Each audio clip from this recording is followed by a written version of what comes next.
Oi pessoal, tudo bem? Bom, continuando com as nossas aulas de física aí, né? Hoje nós vamos abordar, né, o assunto do princípio da conservação da energia, né? Impulso e colisões, tá certo? Bom, começando aí pelo princípio da conservação, quando a gente dá de cara aí com um fenômeno físico, né? A gente acaba deixando passar a complexidade daquela ação, né?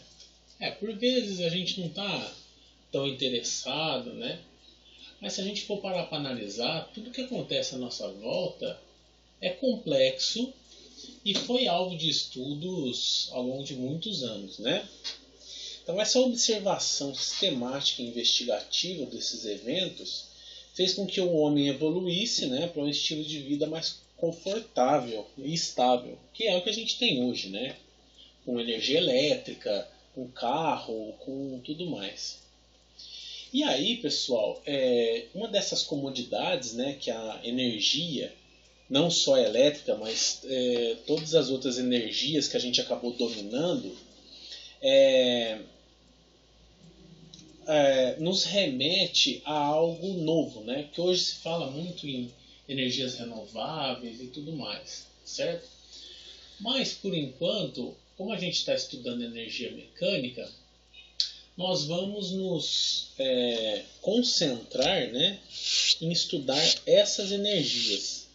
E claro, a gente já falou um pouco na aula anterior, né? Energias mecânicas, nós nos situamos lá, né? E eu falei para vocês que energia mecânica, dentro da energia mecânica, a gente tinha a energia potencial e a energia cinética. Energia potencial é aquela que está relacionada com o potencial de um corpo de realizar movimento, né? E a energia cinética é a energia quando um corpo está realmente em movimento. Dentro da energia potencial nós temos a potencial elástica e a potencial gravitacional. Vocês lembram disso? E essas energias, pessoal, elas acabam por estar todas interligadas entre elas, né? E elas sempre vão se conservar. Por isso que a gente chama princípio da conservação, né? A energia não vai se criar, ela não vai aparecer do nada, não vai sumir, ela se conserva, tá certo? Isso daí é uma frase, né? Essa teoria, vamos dizer assim, né? É uma frase muito famosa do Antoine Lavoisier, que ele diz que no mundo nada se cria, nada se perde, tudo se transforma, né?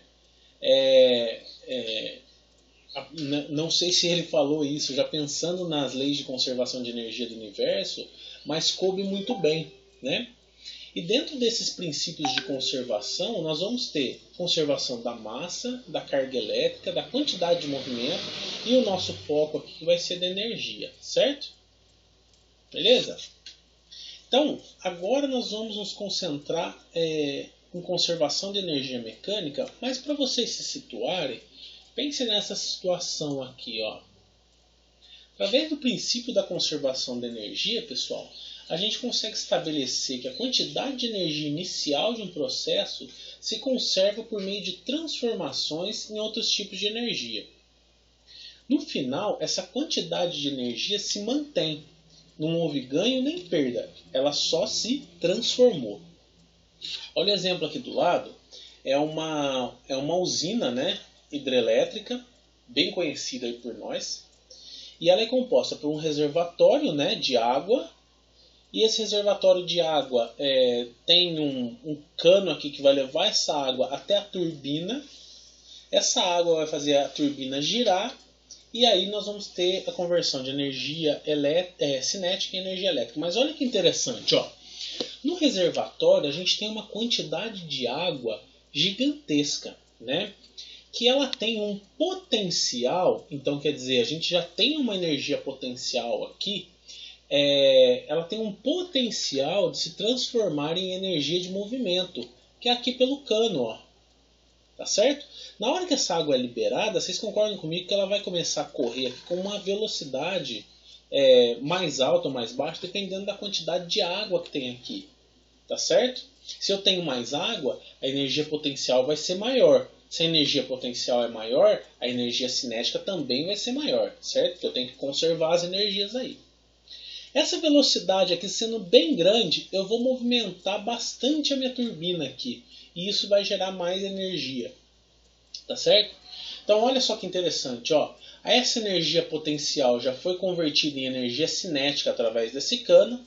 E essa energia cinética foi convertida em energia elétrica por meio dessa turbina. Tá certo? Então, é claro, né? A gente tem transformação de energia acontecendo aqui, de energia mecânica para energia elétrica, mas também temos, dentro da energia mecânica, nós temos energia potencial sendo transformada em energia cinética. Tranquilo? Isso daqui, pessoal, nada mais é do que essa equação aqui. Tá? A energia mecânica de um corpo é igual à soma das energias potencial, tanto gravitacional quanto elástica, e cinética desse corpo. Tá certo? Então tá aqui a equação, tá? Energia cinética mais energia potencial gravitacional mais energia potencial elástica. Ó, um exemplo bem clássico disso daqui que está acontecendo é isso daqui, ó. Bom, essa pedra aqui, ela está a uma determinada altura, certo? É como se eu estivesse segurando ela a, sei lá, 10 metros do chão, certo? Se a gente calcular a nossa energia potencial com a pedra aqui paradinha, eu segurando ela a 10 metros do chão, a gente vai perceber que a energia potencial é máxima aqui. Por quê? Ela tem uma massa, né? Massa vezes a gravidade vezes a altura é a energia máxima potencial que ela vai adquirir. É claro, ela vai reduzindo ao longo em função da queda da pedra, né? Só que a energia cinética, se vocês perceberem, pessoal, ela é nula. Ela é nula por quê? Vocês lembram que a energia cinética era mv ao quadrado dividido por 2. Se a velocidade é zero, então isso daqui vai ser zero. Então a minha energia a minha energia cinética aqui, quando a minha pedrinha está parada a 10 metros de altura, ela vai ser nula. Agora, olha só, perceba que na hora que eu solto essa pedra, ela vai começar a cair e ela vai começar a acelerar. Vocês concordam comigo? A velocidade vai começar a aumentar por conta da própria aceleração da gravidade. Beleza? Vocês percebem que conforme ela vai caindo, a energia potencial vai diminuindo. Por quê? A altura dela também vai diminuindo. Só que, no mesmo passo em que a minha energia potencial gravitacional vai diminuindo, a minha energia cinética vai aumentando, porque a minha velocidade vai aumentando por conta da aceleração da gravidade. Certo? No momento que essa pedra estiver aqui, mas olha, 1 milímetro para bater no chão, vocês concordam comigo que eu posso adotar a altura dela em relação ao chão como sendo zero, só que a energia cinética vai ser a total.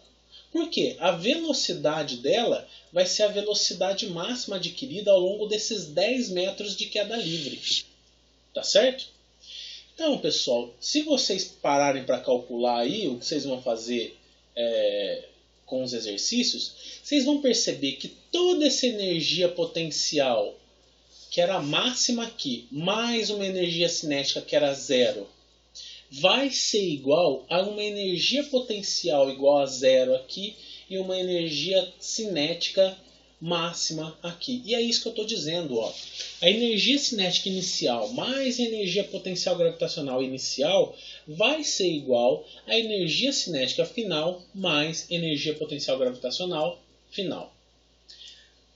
No final das contas, a somatória das nossas energias aí vai ser igual a zero. Beleza? Se eu fizer uma somatória da energia final mais a energia inicial, no caso é menos, né? Energia final menos energia inicial, porque eu passo daqui para lá, né? Então nós vamos ter a somatória das energias aqui igual a zero. Beleza, pessoal? Bom, conservação de energia, pessoal, é uma coisa que vocês vão ter que treinar. Então eu vou passar alguns exercícios para vocês treinarem lá, mas não tem segredo, tá? É bem simples, beleza? Bom, agora falando de impulso e quantidade de movimento, eu vou começar a falar sobre o conceitinho de impulso aí, tá certo? Bom, impulso, pessoal, eu gosto de usar esse trenó aqui como essa corrida de trenó aqui como exemplo, né? Nessa corrida aí, nós vemos que o trenó ele tem 4 ocupantes aí. No início da prova, eles empurram esse trenó com o propósito de adquirir a maior velocidade possível antes de se iniciar a descida da pista, que vai continuar com a velocidade por conta da ação da gravidade, certo? A pista é inclinada, né? E aí eles têm que empurrar o máximo que eles podem no intervalo de tempo pequeno, né, para adquirir mais velocidade, para conseguir chegar com a velocidade máxima lá no final, certo? Como nós podemos imaginar, a velocidade do trenó antes da descida é muito influenciada pela força com que esse trenó vai ser empurrado no intervalo de tempo antes da descida. No cotidiano, né, no dia a dia, nós dizemos que esses atletas aí eles estão dando um impulso para que a velocidade aumente. Tá certo? E aí, pessoal, se a gente for partir da segunda lei de Newton para analisar o que está acontecendo, por exemplo, no caso do trenó, nós conseguimos relacionar a força e o intervalo de tempo com a massa e a velocidade adquirida pelo corpo. Desse jeito aqui, ó. A segunda lei de Newton diz que força é massa vezes aceleração. Tranquilo? E a gente sabe também, lá do MRV, que a aceleração é dada por variação da velocidade dividido pela variação do tempo.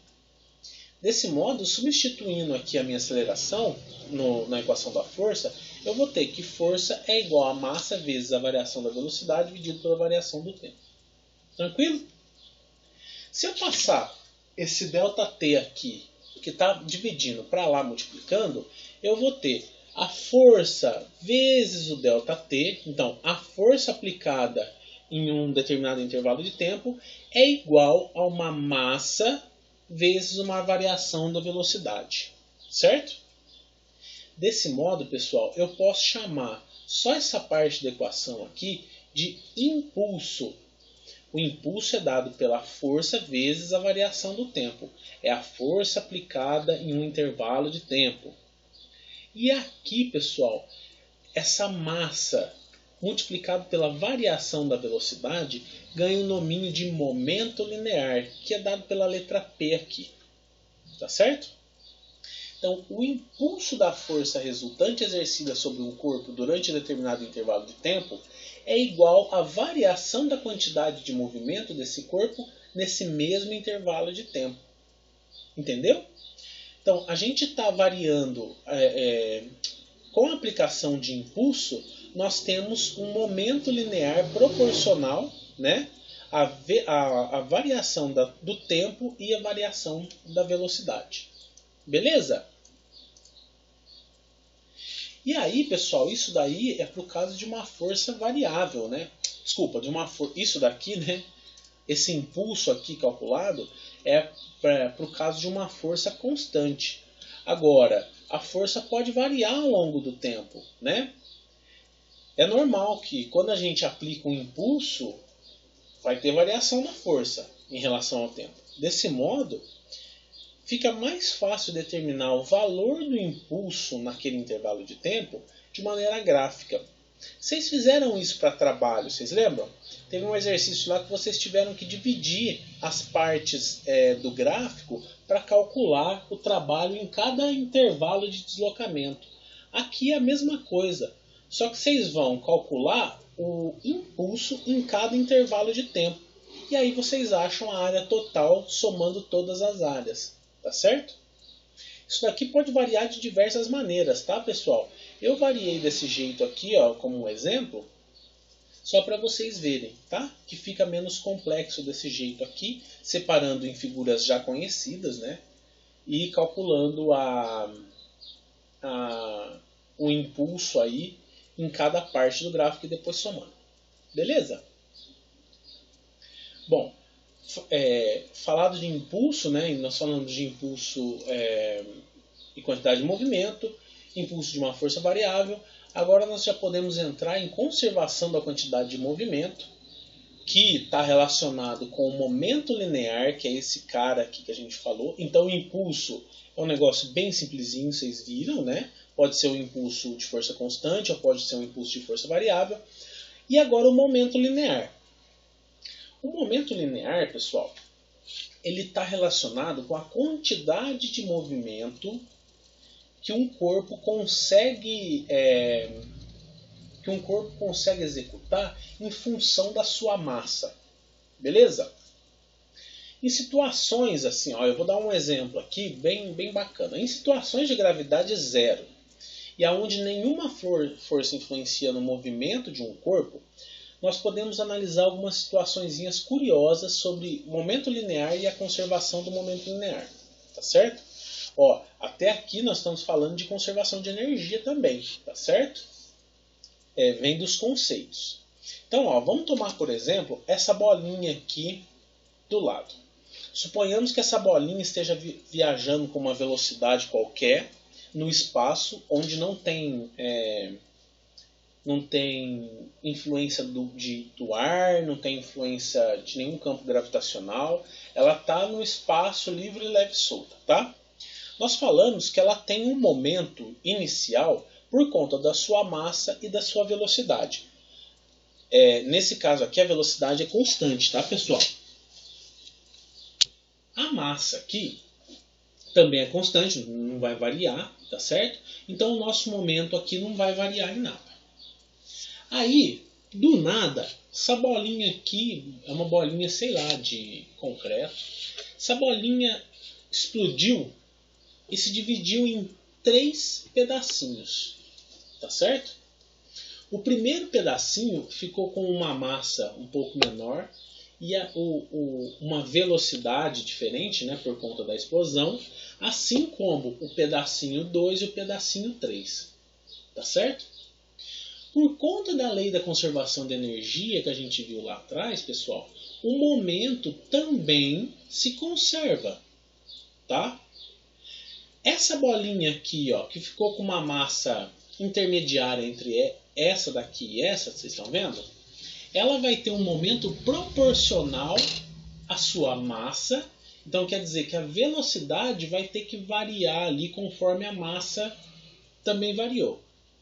Assim como para os outros pedaços aqui da minha bolinha.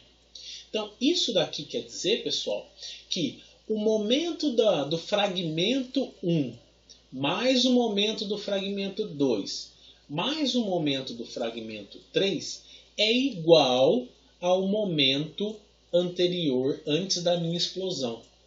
Tá certo? Como nós temos conservação e nós não estamos tendo nenhuma influência externa no movimento, então a soma desses 3 momentos vai ser igual ao momento inicial. Conseguiram entender? Pegaram a ideia? Tá certo? Mas, pessoal, eu vou frisar, hein? Isso é para uma situação onde não tem influência externa. Não tem atrito com o ar, não tem atrito com nenhuma superfície, não tem influência de campo gravitacional, tudo bem? Tá? Isso daqui, pessoal, conservação de quantidade de movimento, abre espaço para a gente começar a falar sobre colisão. A colisão, pessoal, ela está muito relacionada com o momento, tá certo? Quando nós falamos de colisão, nós podemos ter 3 tipos de colisão. As colisões elásticas, que é quando um objeto bate no outro e ricocheteia, certo? Colisões perfeitamente inelásticas, que é quando alguma coisa, né? Por exemplo, 2 bolinhas, eu vou dar os exemplos ali para vocês. Mas quando 2 bolinhas acabam grudando uma na outra e caminhando juntas ali com a velocidade dividida, vamos dizer assim. E as colisões completamente inelásticas, tá? perfeitamente inelásticas é quando elas começam a dividir uma velocidade igual. E colisões inelásticas, elas são aquelas que não são perfeitamente inelásticas, quer dizer, elas não grudam e continuam andando, e elas não são completamente elásticas. No mundo real acontece muito colisões inelásticas que não são perfeitas, tá certo? Porque pode ricochetear, mas um pouco da energia é perdida naquela colisão, tá certo? Eu vou dar alguns exemplos aqui para vocês, ó. Nesse primeiro experimento, os discos vão se aproximar com velocidades iguais e contrárias, tá? Então, um vai bater de frente com o outro. Depois da colisão, eles se afastam, tendo intercambiado as velocidades. O exemplo que eu estou mostrando aqui, pessoal, é de uma colisão elástica, perfeitamente elástica, tá? Beleza? Então, olha como é que é, ó.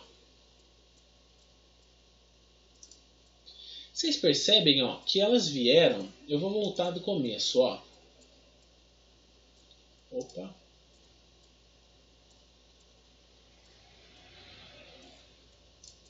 Olha lá. Inicialmente, a velocidade da bolinha vermelha é de 1,5 metros por segundo. E da bolinha verde, como está no sentido contrário, é de menos 1,5 metros por segundo. Olha, se o momento é calculado pela massa vezes a velocidade, então nós temos que o momento da primeira bolinha é de 1,5, porque eu adotei uma massa igual a 1 aqui, e o momento dessa daqui é de menos 1,5. Opa, desculpa. Então vocês veem aqui no quadro, ó, que os momentos da primeira bolinha é massa vezes a velocidade, e da segunda bolinha é de menos a massa vezes a velocidade, porque a velocidade é negativa, certo? No final aqui, pessoal, o total da energia potencial, do momento, né, dos momentos lineares, desculpa, vão ser iguais. Por quê? Ó, elas colidiram, intercambiaram os seus momentos, quer dizer, cada uma foi para um lado, né, trocaram o sentido das velocidades, mas os momentos aqui continuaram sendo o mesmo. Tá certo? E isso daqui, ó, comprova o que eu disse lá atrás sobre conservação de momento. Tá certo?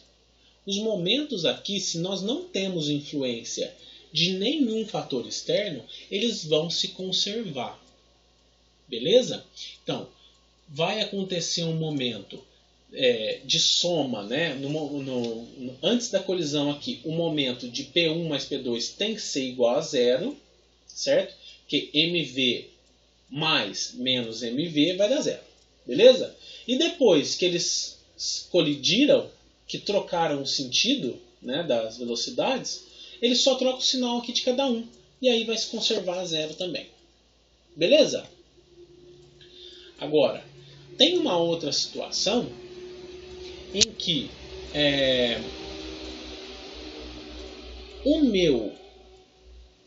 um corpo pode estar parado e o outro pode ter uma velocidade e um momento, certo? Nessa situação aqui, se eu tenho uma colisão elástica, olha o que vai acontecer. Perceberam? No momento inicial, eu tinha um instante inicial, né? Eu tinha um momento igual a 1,5 por conta da velocidade ser 1,5 metros por segundo e a massa dessa bolinha número 1 aqui ser igual a 1, certo? Então, um momento igual a 1,5. Na hora que ela colide e é uma colisão elástica, essa bolinha vai transferir todo o momento dela para essa segunda bolinha. E aí essa vai começar a se movimentar com o momento que essa daqui estava se movimentando, ou com a velocidade que ela estava se movendo, tá certo? Olha lá, ó. No instante inicial o momento era zero, velocidade era zero. Ó, no instante depois da colisão, a velocidade passa a ser a velocidade da bolinha anterior, e essa daqui fica com um momento igual ao momento anterior. Isso vocês podem ver acontecendo com bolinhas de sinuca. Sabe quando você dá uma tacada assim, que uma bolinha fica parada e a outra vai? É isso que está acontecendo. Mas naquele caso das bolinhas de sinuca, pessoal, não esqueçam que nós temos atrito por conta do ar, a força da gravidade agindo sobre as nossas bolas de sinuca e uma força de atrito da mesa sobre a bolinha, tá certo? Então não vai se conservar, algumas energias vão ser dissipadas, tá bom? Então é isso que acontece. E é isso que eu estou falando aqui no quadro. Olha, se eu tenho o momento inicial sendo da bolinha 1 igual a massa vezes a velocidade, e o momento da bolinha 2 sendo igual a zero, porque a velocidade dela é zero, nós temos que a somatória dos momentos aqui vai ser igual a mv. Por quê? Se o momento da bolinha 1 é igual a mv e o momento da bolinha 2 é igual a zero, então mv mais zero é mv. E isso vai acontecer para a situação depois da colisão, tá certo? Onde vão ser intercambiados aqui os momentos, né? O momento da bolinha 1 vai passar para a bolinha 2 e aí a gente vai ter o movimento sendo executado pela bolinha 2. Então a gente tem um momento associado à bolinha 2. Beleza? E aí, ó, o inicial vai ser igual ao final. Percebam que é a mesma coisa aqui. O inicial sempre é igual ao final, porque tem que haver conservação. Mesmo caso aqui, inicial tem que ser igual ao final. Tranquilo? Agora, tem mais uma situação aqui, que é um terceiro experimento, pessoal, em que as bolinhas grudam uma na outra. E essa é a tal da colisão inelástica. Tá certo? Quer dizer, elas não ricocheteiam, tá? Então, para isso não acontecer, ó, no experimento aqui, é como se tivesse um chiclete aqui, ou uma colinha, tá? Na bolinha número 1.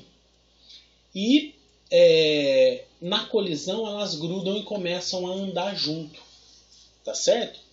Olha só. Se eu tenho um momento dado pela bolinha 1, que ela tem uma massa e uma velocidade, certo? E um momento dado pela bolinha 2, que está parada. Então é igual, um momento igual a zero, tá?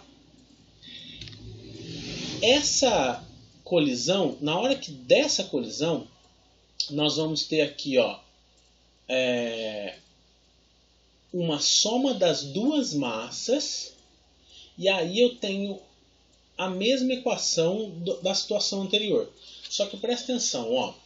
Por quê? Eu tenho um momento aqui, dado pela massa da primeira bolinha vezes a velocidade dela, mais um momento zero aqui, dado por essa segunda bolinha que está parada. No momento posterior, depois da colisão, quando elas grudam, o que vai acontecer? A massa vai se somar, as massas vão se somar. Se as massas se somam, pessoal, nós vamos perceber que para manter o momento, a velocidade vai cair pela metade também.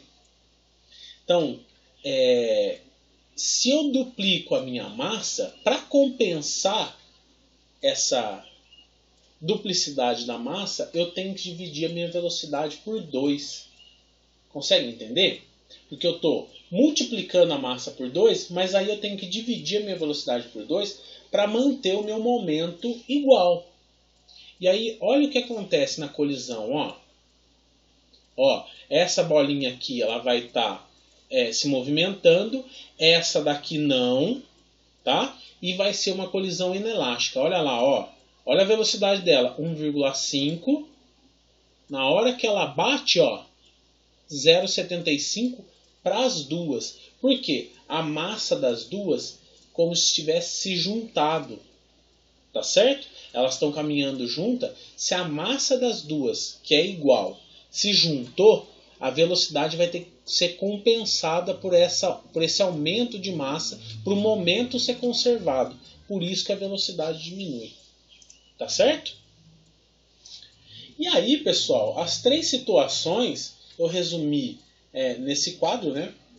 Nada mais é, né, na verdade, do que vocês pensarem numa conservação de momento. Então, o que está acontecendo antes de uma colisão tem que acontecer depois da colisão.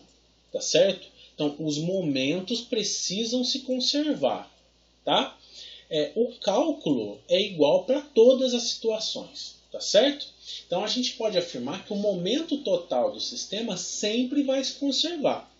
Isso acontece se não levarmos, eu vou frisar, se não levarmos em conta outras forças que interajam com a nossa colisão, tá certo? Bom, pessoal, eu sei que é bastante coisa, mas eu tentei ser sucinto aí, deu um pouquinho mais de tempo, meia hora aí, né? Mas façam os exercícios que eu vou passar lá no livro, tá? E qualquer dúvida vocês podem me chamar lá no Facebook, ou por e-mail, ou no próprio Moodle, tá bom? Um abraço!